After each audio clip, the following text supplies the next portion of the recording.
അടുത്ത ഫിനോമിനയിലേക്ക് പോവാണ് mutual induction. Mutual induction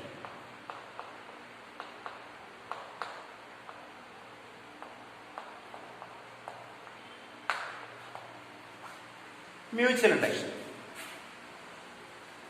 നേരത്തെ നമ്മൾ സെൽഫ് ഇൻഡക്ഷൻ പറഞ്ഞു.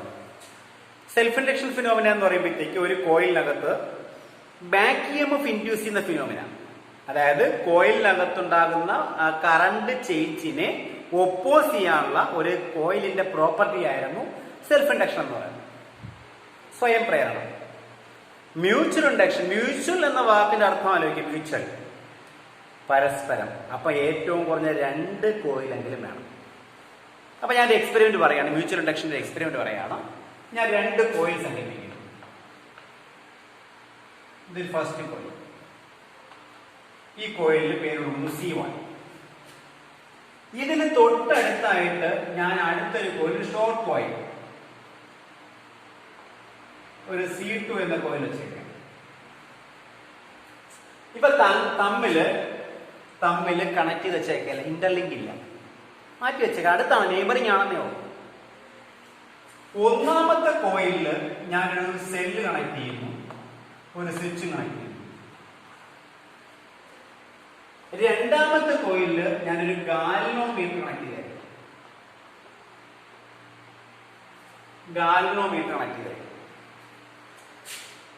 ഓക്കെ. അപ്പൊ ഈ 2 കോയിലും വളരെ അടുത്തടുത്താ വെച്ചേക്കണം. ഇപ്പൊ ഗാൽവനോമീറ്ററിൽ യാതൊരു ഡിഫ്ലക്ഷനും ഇല്ല. ഡിഫ്ലക്ഷൻ ഇല്ലെങ്കിൽ കറണ്ട് ഉണ്ടായില്ല എന്നർത്ഥം. ഞാൻ ഈ ഫസ്റ്റ് കോയില് C1 എന്ന കോയില് സ്വിച്ച് ഞാൻ പെട്ടെന്ന് ഓൺ ചെയ്യും. ഒന്നാമത്തെ കോയിലെ സ്വിച്ച് ഞാൻ ഓൺ ചെയ്യും. ഓൺ ചെയ്യുന്ന സമയത്ത് രണ്ടാമത്തെ കോയിലെ ഗാൽവനോമീറ്റർ നോക്കിക്കഴിഞ്ഞാൽ ആ ഗാൽവനോമീറ്ററിലെ സൂചിക്ക് ഡിഫ്ലക്ഷൻ ഉണ്ടായി. ഫസ്റ്റ് കോയിൽ സ്വിച്ച് ഓൺ ചെയ്തപ്പോഴത്തേക്ക് ഗാൽവനോമീറ്റർ റിഫ്ലക്ട് ചെയ്യും.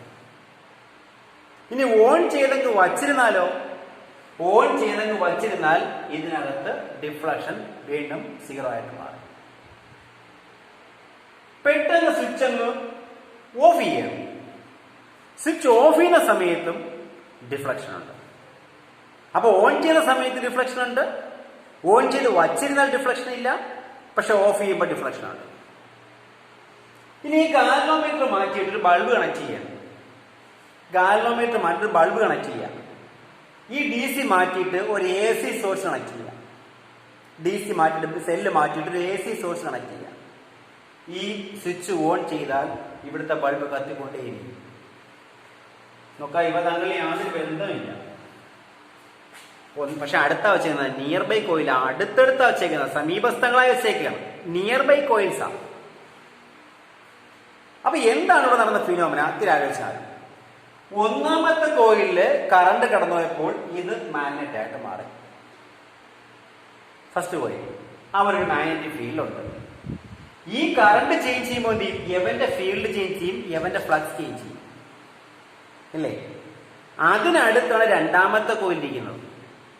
അപ്പൊ രണ്ടാമത്തെ കോയിൽ എന്ത് ചെയ്യും? ഈ ഒന്നാമത്തെ കോയിലിന്റെ മാഗ്നറ്റിക് ഫീൽഡിനകത്താണ് രണ്ടാമത്തെ കോയിൽ ഇരിക്കുന്നത്. അതാ ഞാൻ പറഞ്ഞ വളരെ ക്ലോസ് ആണെന്ന്. ദൂരെ കൊണ്ടുവച്ചാൽ ഈ എഫക്ട് കാണാൻ പറ്റത്തില്ല. അപ്പൊ ഇവന്റെ മാഗ്നറ്റിക് ഫീൽഡിന്റെ ചേഞ്ചിലാണ് ആയിരിക്കുന്നത് രണ്ടാമത്തെ കോയിൽ ഇരിക്കുന്നത്. അപ്പൊ ഇതിനകത്ത് ഒരു കറണ്ടിന് ചേഞ്ച് ഉണ്ടായി കഴിഞ്ഞാൽ, ഒന്നാമത്തെ കോയിലിലെ കറണ്ടിന് ചേഞ്ച് ഉണ്ടായപ്പോൾ എന്ത് ചെയ്തു? രണ്ടാമത്തെ കോയില് ഒരു EMF ഇൻഡ്യൂസ് ചെയ്യും. Change of current in first coil induces an EMF in the neighbouring circuit. ഒന്നാമത്തെ കോയിലിലെ കറണ്ട് ഉണ്ടാകുന്ന ചേഞ്ച് രണ്ടാമത്തെ, അതായത് നമ്മളത് വരയ്ക്കുകയാണെങ്കിൽ ഇപ്പൊ ഇത് നോർത്തും ഇത് സൗത്തും സങ്കല്പിക്കുക ഒരു ഡിസ്റ്റൻസിൽ. അപ്പൊ നോർത്തിൽ നിന്ന് ഞാൻ മാറ്റി വരയ്ക്കാം. അതായത് 2 കോയിൽ, ഇങ്ങനെ 2 കോയിൽ വെച്ചേക്കണം. ഇത് നോർത്ത് സൗത്ത് സങ്കല്പിക്കാം. നോർത്ത് സൗത്ത് ആണെങ്കിൽ ഈ കറണ്ട് കടന്നു പോകുമ്പോൾ ഇത് മാഗ്നറ്റ് ആവുമല്ലോ. അപ്പൊ നോർത്ത് സൗത്തിലോട്ട് എന്ത് ചെയ്യും? നോർത്ത് സൗത്തിലോട്ട് ഫീൽഡ് ലൈൻസ് വരും. ഈ ഫീൽഡ് ലൈൻസിന് അകത്താണ് ആയിരിക്കുന്നത്, ഈ വരുന്ന ഫീൽഡ് ലൈൻസിന് അകത്താണ് ആയിരിക്കുന്നത്, ഈ വരുന്ന ഫീൽഡ് ലൈൻസ് അകത്താണ് രണ്ടാമത്തെ കോയിൽ ഇരിക്കുന്നത്. അപ്പൊ ഒന്നാമത്തെ കോയിലിലെ ഫ്ലക്സ് ചേഞ്ച് ആർക്ക് കിട്ടും? രണ്ടാമത്തെ കോയിലിന് കിട്ടും.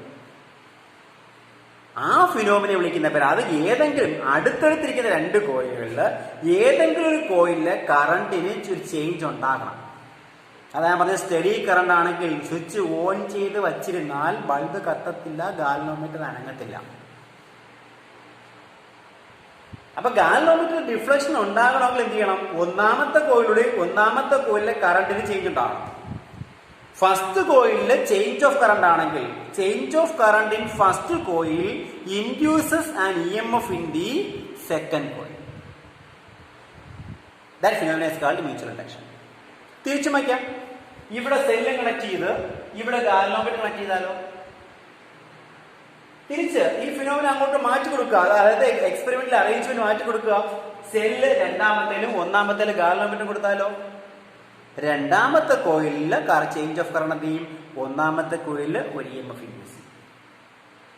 മനസ്സിലായോ? അപ്പൊ ചേഞ്ച് ഓഫ് കറണ്ട് അല്ല, change of current in one coil induces an EMF in the neighbouring coil. അതാണ് ഏത്? മ്യൂച്വൽ ഇൻഡക്ഷൻ എന്ന് പറയുന്നത്. അപ്പൊ കോയിലിന്റെ കോയിലുകളുടെ പ്രോപ്പർട്ടിയാണ് എന്ത്? എന്തിനുള്ള? ഒന്നാമത്തെ ഏതെങ്കിലും ഒരു കോയില്, രണ്ടോ മൂന്നോ ഒന്നും എടുക്കുന്നെങ്കിൽ ഏതെങ്കിലും ഒരു കോയില് കറണ്ടിന് ചേഞ്ച് ഉണ്ടാക്കുകയാണെങ്കിൽ അതിനടുത്തിരിക്കുന്ന രണ്ടാമത്തെ കോയിൽ എന്ത് ചെയ്യും? രണ്ടാമത്തെ കോയില് ഒരു EMF ഇൻഡ്യൂസ് ചെയ്യും. ആ ഫിനോമിന വിളിക്കുന്ന പേരാണ് മ്യൂച്വൽ ഇൻഡക്ഷൻ. ശരി, അപ്പൊ മ്യൂച്വൽ ഇൻഡക്ഷൻസിന്റെ അടുത്ത പാർട്ടിലേക്ക് പോവാം. അപ്പൊ ഇതിലൂടെ ഒരു കറണ്ട് പാസ് ചെയ്തല്ലോ. ഫസ്റ്റ് കോയിൽ ഞാൻ I1 എടുക്കണം. I1 കറണ്ട് കടന്നു പോയപ്പോൾ ഒന്നാമത്തെ കോയിലിൽ ഫ്ലക്സ് ചേഞ്ച് ഉണ്ടായി ∅1. ആ ഫ്ലക്സ് ചേഞ്ചിന്റെ ഫലമായിട്ട് രണ്ടാമത്തെ കോയിലിൽ ഫ്ലക്സ് ചേഞ്ച് ചെയ്തു ∅2. അതുമൂലം രണ്ടാമത്തെ കോയിലിൽ കറണ്ട് ഉണ്ടായി I2. Okay, I1 primary current. ആ I1 കൊണ്ടുണ്ടായ ഫ്ലക്സ് ∅1. ആ ഫ്ലക്സ് ചേഞ്ച് രണ്ടാമത്തെ കോയിൽ ഇൻഡ്യൂസ് ചെയ്യും. ഫുള്ളായിട്ട് കിട്ടണമെന്നില്ല, എയർ ഗ്യാപ്പ് കൊണ്ടെങ്കിൽ കുറെ ഫ്ലക്സ് ലോസ് ചെയ്യും. അപ്പോ ∅1ന്റെ ഒരു പാർട്ട് ∅2 ആർക്ക് രണ്ടാമത്തെ കോയിലിൽ ചേഞ്ച് ആയി. രണ്ടാമത്തെ കോയിൽ ഫ്ലക്സ് ചേഞ്ച് ചെയ്താൽ EMF ഉണ്ടാവണ്ടേ? അത് കറണ്ട് ആയി. അങ്ങനെയെങ്കിൽ ഈ ∅1ഉം I2 തമ്മിലുള്ള ബന്ധം എന്തായിരിക്കും? അല്ലെങ്കിൽ ∅2 I1 തമ്മിലുള്ള ബന്ധം എന്തായിരിക്കും? ∅2 കൂടണമെങ്കിൽ ∅1 കൂടണം, ∅1 കൂടണമെങ്കിൽ I1 കൂടണം. അപ്പൊ ഇവ തമ്മിലുള്ള ബന്ധം ∅2 രണ്ടാമത്തെ കോയിലെ ഫ്ലക്സും ഒന്നാമത്തെ കോയിലെ കറണ്ടും തമ്മിലുള്ള ബന്ധം എന്താ? ഇങ്ങനെ എഴുതാം. ∅2 is directly proportional to I1. ഇത് കൂടെ ∅2 is directly proportional to I1. രണ്ടാമത്തെ കോയിൽ ഉണ്ടാകുന്ന ഫ്ലക്സ് ചേഞ്ച് എന്ന് പറയുന്നത് ഒന്നാമത്തെ കോയിലെ കറണ്ടിനെ ഡിപ്പെൻഡ് ചെയ്യുന്നു. ഇനി തിരിച്ചാണെങ്കിൽ Also, ∅1 is directly proportional to I2. ഒന്നാമത്തെ ഫ്ലക്സ് രണ്ടാമത്തെ കറണ്ട്, രണ്ടാമത്തെ ഫ്ലക്സ് ഒന്നാമത്തെ കറണ്ട്. ഇതല്ലോ. അപ്പൊ ഇത് ∅2 is equal to a constant into I1. M21 into I1. ഇവിടെ ∅1 is equal to M12 into I1. എന്താ M21, എന്താ M12? M21 അല്ലെങ്കിൽ M എന്ന് പറയുന്നത് ആ കോയിലുകൾക്കിടയ്ക്കുള്ള മ്യൂച്വൽ ഇൻഡക്റ്റൻസ് ആണ്. Mutual inductance of second coil with respect to first ആണ് M21. അപ്പൊ M12 mutual inductance of first with respect to second. Okay, അപ്പം രണ്ടാമത്തെ ഫ്ലക്സ് ഒന്നാമത്തെ കറണ്ടിനെ, ഒന്നാമത്തെ ഫ്ലക്സ് രണ്ടാമത്തെ കറണ്ടിനെ ഡിപ്പെൻഡ് ചെയ്യുന്നു. അപ്പൊ ഇത് രണ്ടും നമ്മൾ ജനറലൈസ് ചെയ്താൽ ഈ M21 ഉം M12 ഈക്വൽ ആണ് കേട്ടോ. Mutual inductance of first with respect second എടുത്താലും സെക്കൻഡ് വിത്ത് റെസ്പെക്ട് ഫസ്റ്റ് എടുത്താലും M12 ഉം M21 ഈക്വലാണ്. അപ്പൊ നമ്മൾ ജനറൽ ആയിട്ട് എഴുതാം, രണ്ടാമത്തെ കോയിലിലെ ഫ്ലക്സ് ∅ഉം ഒന്നാമത്തെ കോയിലെ കറണ്ട് I ആണെങ്കിൽ ∅ പ്രൊപ്പോർഷണൽ ടു I എന്ന് എഴുതിക്കൂടെ? or phi is equal to a constant M into I. നേരത്തെ സെൽഫ് ഇൻഡക്റ്റൻസ് പറഞ്ഞതുപോലെ magnetic flux linked with one coil is directly proportional to current passing through other coil. So phi proportional to I or phi is equal to Mi. അവിടെ M എന്തുവാ? M means mutual inductance between the coils. Mutual inductance between the coils ആണ്. ഇവിടെ if I equal to 1 ampere എന്ന് എടുത്തു കഴിഞ്ഞാൽ phi equal to M അല്ലേ, അല്ലെങ്കിൽ M is equal to phi കൂടെ. അപ്പൊ ഡിഫൈൻ ചെയ്യാം. Mutual inductance may be defined as the magnetic flux developed in one coil. ഏതെങ്കിലും ഒരു കോയിലിലെ മാഗ്നറ്റിക് ഫ്ലക്സ് ആണ് when the current passing through the other coil is unit. രണ്ടാമത്തെ കോയിലൂടെ current 1 ampere കടന്നു പോകുമ്പോൾ ഒന്നാമത്തെ കോയിൽ ഉണ്ടാകുന്ന മാഗ്നറ്റിക് ഫ്ലക്സ് ആണ് മ്യൂച്വൽ ഇൻഡക്ടൻസ്. അപ്പോൾ phi is equal to M into I എന്ന് എഴുതി. M is equal to phi എന്ന് എഴുതി. ഇനി ഇങ്ങനെ ഡിഫൈൻ ചെയ്തേ induced F is equal to minus D phi by D T ആയിരിക്കും, equal to minus D by D T of M into I എന്ന് എഴുതി. ഫൈക്ക് വരെ എം ഐ കൊടുത്താൽ ഈ എമ്മിന് പുറത്തെടുത്തേ equal to minus M into D I divide by D T എന്ന് ഇൻഡ്യൂസ്ഡ് എഫ് ഈസ് ഈക്വൽ. എന്താ D I? D I means change of current. D T ആ കറണ്ട് ചേഞ്ചിനെടുത്ത സമയം. അപ്പൊ D I by D T rate of change of current. ആ rate of change of current D I by D ടിയുടെ value 1 കൊടുത്തേ. അപ്പൊ സർക്യൂട്ടിലെ rate of change of current 1 വരുമ്പോൾ E is equal to minus M എന്ന് വരത്തില്ലേ? അതിന്റെ modulus മാത്രം എടുത്തു കഴിഞ്ഞാൽ E is equal to m എന്നായില്ലേ? അപ്പൊ m is equal to m is numerically equal to ആര്? Induced EMF ആണ്. അപ്പൊ mutual inductance between the coil is equal to ആര്? Induced EMF developed in one coil. Induced EMF developed in one coil when the rate of change of current through other coil is unity.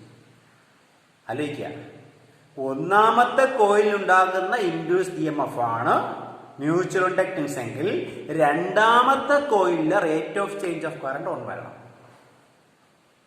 Second കോയിലിലെ rate of change of current 1 വരുമ്പോൾ first കോയിലിലെ induced EMF ആണ് ഏത്? Mutual inductance. അതുപോലെ ഫ്ലക്സുമായിട്ട് ബന്ധപ്പെടുത്തി പറയുമ്പോഴോ ഒന്നാമത്തെ കോയിലിലെ മാഗ്നറ്റിക് ഫ്ലക്സ് ആണ് മ്യൂച്വൽ ഇൻഡക്ടൻസ് എങ്കിൽ രണ്ടാമത്തെ കോയിലിലെ കറണ്ട് 1 ആംപിയർ വരണം.